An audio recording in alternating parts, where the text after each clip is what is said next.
மேட்டூர் அணைக்கு நீர்வரத்து வினாடிக்கு 11,275 கனஅடியாக சரிந்தது. மேட்டூர் அணைக்கு நேற்று காலை 15,800 கனஅடியாக இருந்த நீர்வரத்து மாலை 11,275 கனஅடியாக குறைந்தது.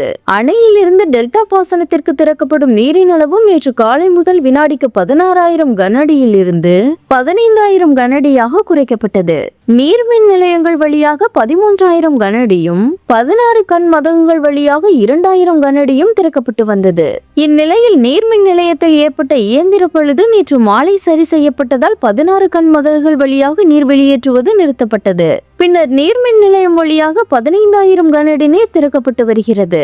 கால்வாய் பாசனத்திற்கு வினாடிக்கு 800 கனஅடி தண்ணீர் திறக்கப்படுகிறது. நீர்வரத்தை விட நீர் திறப்பு அதிகமாக உள்ளதால் அணையின் நீர்மட்டம் 8 நாட்களுக்கு பிறகு 120 அடிக்கு கீழ் குறைந்துள்ளது. அணையின் நீர்மட்டம் 119.80 அடியாகவும் நீர்பரப்பு 93.29 டிஎம்சி ஆகவும் உள்ளது.